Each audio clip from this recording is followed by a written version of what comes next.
नमस्कार सर, मेरा नाम राजू है। आज का टॉपिक है मेरा सबसे सेफेस्ट इन्वेस्टमेंट, पहली बार मैंने किया है और इमरजेंसी फंड के तौर पे। नॉर्मली मैंने इमरजेंसी फंड अभी तक रखा नहीं, तो कौन सा फंड है जहां मैंने अभी इन्वेस्ट किया है। उसके पहले इसको बीच में लेंगे। इसको पहले पहला पॉइंट पे बात करते हैं, वोटिंग राइट्स। शेयर में कोई भी खरीदते हैं, एक भी शेयर हो उनको वोटिंग राइट्स मिलता है। 3 महीना 6 महीना में जब भी वोटिंग होता है शेयर का, शायद क्वार्टरली होता है, तो वोटिंग राइट्स का होता है। लेकिन वोटिंग राइट्स में क्या है, 50-60% अगर कंपनी के पास है तो 50-60% तो उनका हिस्सेदारी हो जाता है, और बाकी रिटेल इन्वेस्टर के पास कम है तो उसका पार्टिसिपेशन कम हो जाता है। और वोटिंग राइट्स में यह है कि जो भी डिसीजन ले लेंगे वो मान्य हो जाएगा, पर उसमें थोड़ा सा बदलाव करना जरूरी है। यहाँ पे आगे देखते हैं। म्यूचुअल फंड में अब हमें सेम राइट चाहिए जैसा कि शेयर वाले को है। म्यूचुअल फंड में हम वोटिंग, मुझे पता नहीं है या कहाँ देते हैं, आपको पता हो तो कमेंट सेक्शन में जरूर लिखिए। मैं अपना होल्डिंग्स दिखाता हूँ म्यूचुअल फंड के प्रति, क्योंकि शेयर में मेरा 1 रुपये का भी होल्डिंग नहीं है। म्यूचुअल फंड में अगर देखते हैं, मैं पहली बार देख रहा हूँ यहाँ पे, persistent system limited IT software में मेरा 2,31,000 रुपये इन्वेस्टमेंट है। टोटल 1,20,25 लाख जो भी है, उसमें से 2 लाख रुपया इस शेयर में है। मुझे वोटिंग राइट्स मिलना चाहिए अगर इस कंपनी में कुछ भी हो रहा है तो। दूसरा है Fortis health care, federal bank, Indian hotels. Indian hotels में कुछ भी हो रहा है, अगर मेरे पास 1,71,000 का शेयर है तो मैं सेबी AMC से रिक्वेस्ट करता हूं कि मुझे वोटिंग राइट्स मिलना चाहिए। अगला है, अगर इसको एग्जीक्यूट करना है तो हम सेबी AMC से रिक्वेस्ट करते हैं कि ऐसा कुछ सिस्टम बनाया जाए जिस तरह से शेयर होल्डर को आप दे रहे हैं वोटिंग राइट्स, उसी तरह म्यूचुअल फंड में भी तो हम शेयर होल्डर ही हैं, इतना इतना पैसा लगाए हैं, तो यहाँ पे हम लोग अपना वोटिंग राइट्स कैसे ले सकते हैं फ्यूचर में, तो इसका जरूर कुछ प्रावधान करना चाहिए। दूसरा है compulsory monthly distribution of income. उदाहरण के तौर पे जियो में एक ही नेटवर्क बचा है, मान लेते हैं। वैसे तो 3 होता है कंपटीशन के दृष्टिकोण से, लेकिन तीनों का मालिक ऊपर एक मोगेम्बो बैठा हुआ है, मान लेते हैं कि एक ही है, एक कंपनी जियो है।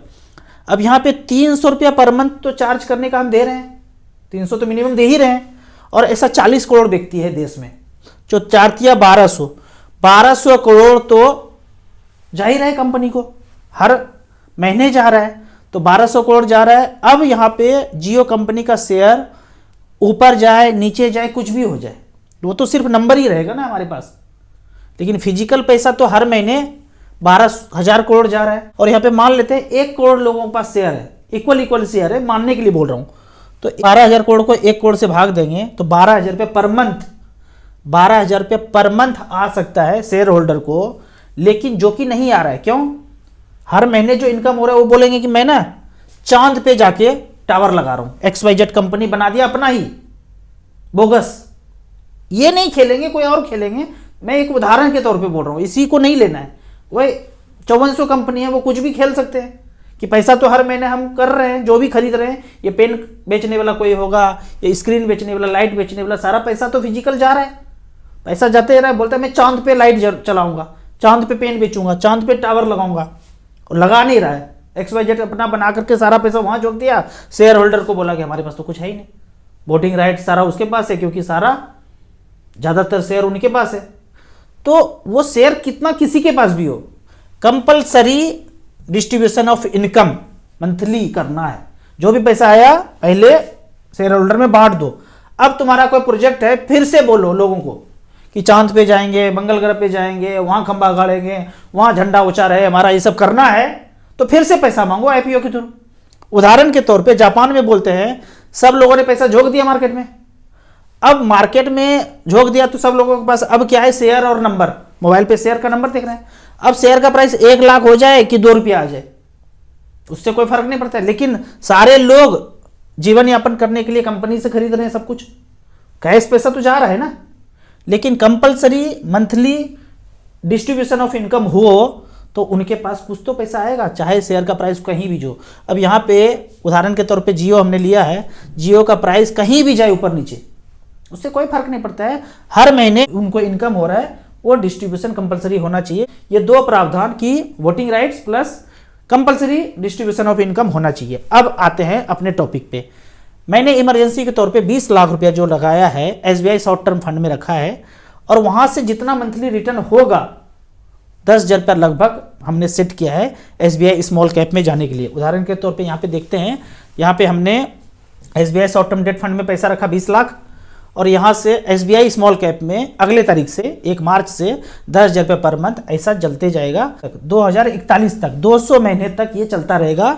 तो इस तरह से हमने किया है। यहाँ पे अगर इसका रिकॉर्ड देखते हैं, SBI शॉर्ट टर्म से स्मॉल कैप में जा रहे हैं, तो यहाँ पे हमने StarSIP.in में आप जाके देख सकते हैं 20 लाख रुपये रखा। मतलब ये पिछला रिकॉर्ड ही दिखा सकते हैं, अगला तो दिखा नहीं सकते हैं। 2015 से अब तक किसी ने 10,000 रुपया किया, 20 लाख रुपया तो वन टाइम रखे यहाँ पे रखा, और 10,000 रुपया अगले ही महीने से यहाँ से रिटर्न जो है निकलना शुरू हुआ, और वो 10,000 रुपया SBI शॉर्ट टर्म फंड में जाने दिए। तो ये जो 20 लाख है लगभग 20 लाख ही रह रहा है, थोड़ा थोड़ा बढ़ रहा है। लास्ट में देखते हैं यहाँ पे SBI शॉर्ट टर्म फंड में 22,32,000 हो गया, और जो स्मॉल कैप में स्विच किए थे वो 34,13,000 रह गया। टोटल अगर देखते हैं वैल्यू, करंट वैल्यू, तो 56,46,000 10 साल में। 20 लाख लगाया था इमरजेंसी फंड के तहत। इमरजेंसी मतलब हमारा पैसा कभी मूलधन से नीचे नहीं हो जाए, सेफेस्ट उसी को बोलते हैं कि भाई कभी भी नीचे ना हो, और थोड़ा थोड़ा ग्रोथ भी होता रहे। तो इस तरह से करके 56,46,000 बना है। रिटर्न अगर देखेंगे तो ज़्यादा नहीं है, 10.89। कोई bank, post office, safe, safer, टंकापति कोई कुछ नहीं दे सकते हैं। कोई योजना हो जाए, डंकापति कितना भी बोल दे, ये दे नहीं सकते हैं इस तरह का रिटर्न। तो इस तरह से करके आप 10 लाख, 15 लाख, 20 लाख, 50 लाख, 1 करोड़, जैसा जिसके पास पैसा है झोंक करके थोड़ा थोड़ा रिटर्न जो है SBI स्मॉल कैप की तरफ ट्रांसफर कर सकते हैं। अब यहाँ पे एक इंपॉर्टेंट संदेश है, आप लोग से हाथ जोड़ के विनती है, मेरे दूसरे चैनल पे, राजू चौधरी के चैनल पे जाना है आपको, और ये वाला वीडियो राजू चौधरी के चैनल पे जाएंगे, और ये वीडियो मेरे शरीर से बाहर निकाल बिल, ये वाला वीडियो देखना है। 7 मिनट का, 8 मिनट का वीडियो है, आज ही अपलोड किया हूँ, इसको देखना है। कॉलर पकड़ के खींच के लाना है, 7 समुंदर पार में जो बैठा है, जो मेरे अंदर डाला है उसको खींच करके बाहर निकालना है। इसको, इस वीडियो को फैलाइए। अब कुछ कॉमेंट्स का बात करते हैं। कॉमेंट्स में पहला क्वेश्चन है, सर मेरे पास 30 लाख रुपया है, टाइम 10 साल प्लस है, पोर्टफोलियो डाइवर्सिफिकेशन कैसे करना है, एक ही AMC में करना है या अलग अलग में करना है? यदि आपके पास 10 साल टाइम है तो मल्टी कैप, फ्लेक्सी कैप में आप बराबर बराबर इन्वेस्ट कर दीजिए, और जिसमें AUM सबसे ज़्यादा है StarSIP.in में जाइए, मल्टी कैप, फ्लेक्सी कैप को चुनिए। 30 लाख रुपये 5-5 लाख रुपये करके 6 फंड में लगा दीजिए, और 10 साल प्लस मतलब 12 साल 15 साल भी हो सकता है, उसमें आप चले जाइए। इतना कम समय है तो स्मॉल कैप में सारा पैसा लगाना रिस्की है, तो इस एक AMC में कभी नहीं जाना है, अलग अलग 5-5 लाख रुपया करके 6 AMC में लगा दीजिए, ज़्यादा अच्छा रहेगा।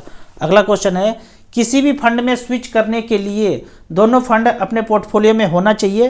नहीं, बिल्कुल भी नहीं होना चाहिए। हमारे पास दोनों फंड नहीं था।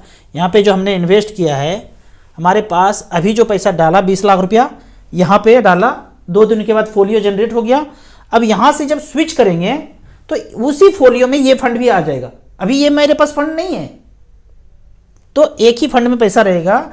जब STP करेंगे तो इस फंड में अपने आप फोलियो जनरेट नहीं होगा, इसी फोलियो में ये स्कीम जुड़ता हुआ नजर आएगा। अगला क्वेश्चन है, इंटरेस्टिंग है। यहाँ पे मान लो NAV 10 रुपया है, गिर गया 7 रुपया पे आ गया, मार्केट गिरा, NAV 7 रुपया पे आ गया, 30% मार्केट गिर गया, और अब इस पैसे को निकाल लिया। फिर जब 5 रुपया आ गया और फिर से खरीद लें तो पोर्टफोलियो प्रॉफिट होगा ही। यहाँ पे ऐसे देखिए, 10 रुपया में आपने खरीदा, 10 सिक्का मिला, 10 यूनिट मिला, तो 100 रुपया का ले लिया। फिर 7 रुपया गिर गया, यूनिट तो आपके पास 10 ही था, तो 70 रुपया पे आ गया। आपने यहाँ पे बेच दिया तो 70 रुपया ही आएगा। लगाया 100, बेचा तो 70 ही मिला, 30 रुपया घटा हो गया। उस 70 रुपया को तब खरीदा जब 5 रुपया का रेट आ गया, तो 14 सिक्का मिलेगा, 14 यूनिट मिलेगा, 14 पंचे 70। अब जब फिर से 10 रुपया पे आएगा तो यहाँ पे 14 सिक्का है आपके पास, और 10 रुपया से मल्टीप्लाई करेंगे तो 140, लगाया 100 था, 140 हो जाएगा। लेकिन जब आप बोल रहे हैं कि फिर से 5 रुपया पे आएगा तब खरीदेंगे, 5 रुपया आएगा तब खरीद लेंगे, तब तो, लेकिन आप गिरावट में खरीद ना पाए तो, इसलिए बेहतर है कि जैसे है ये तामझाम यहाँ पे नहीं करना है। आपको बेचना नहीं है, जो है उसको वहीं रहने देना है, टॉपअप कर देना है, फिर से खरीद लेना है गिरावट में, तभी आपका वेल्थ क्रिएशन अच्छा हो पाएगा। 12 साल के लिए 20 साल का SIP सब स्मॉल कैप में डालना सही रहेगा। यदि एग्जैक्टली 12 साल ही है, 13, 14, 15 नहीं हो सकता है, तो मत डालिए सारा स्मॉल कैप में, मल्टी कैप, फ्लेक्सी कैप में जाइए, ज़्यादा अच्छा होगा। रिस्क तो ज़्यादा होगा ही होगा स्मॉल कैप में।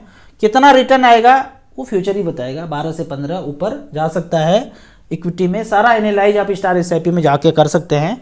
12 साल है तो स्मॉल कैप में ना जाके एक रख सकते हैं, बाकी आप मल्टी कैप फ्लेक्सी कैप में जाएंगे तो ज़्यादा अच्छा रहेगा। सर मैंने 4 लाख SBI ऑटोमेटिक फंड में लगाया है, क्या सही रहेगा? यदि तो आपने लगाया है, NFO में लगाया है और गिर रहा है, 1 साल नहीं हुआ है, 1 साल होने के बाद एग्जिट लग जाएगा फालतू में। अगर नहीं लग रहा है तो यहाँ से पैसा स्विच करके आप स्मॉल कैप मिड कैप में, डाइवर्सिफाइड इक्विटी में भी बोलता हूँ, यहाँ पे सेक्टोरियल फंड्स में नहीं करना चाहिए। सेक्टर का कभी एक टाइम होगा, फिर हमेशा नहीं रहेगा। लेकिन जो डाइवर्सिफाइड इक्विटी है, mid cap, small cap, Contra fund, SBI का जो है वहाँ पे आप स्विच करके जाएंगे तो लंबे समय में ज़्यादा फायदा होगा आपको। यहाँ से धीरे धीरे करके स्विच करके वहाँ निकल जाइएगा।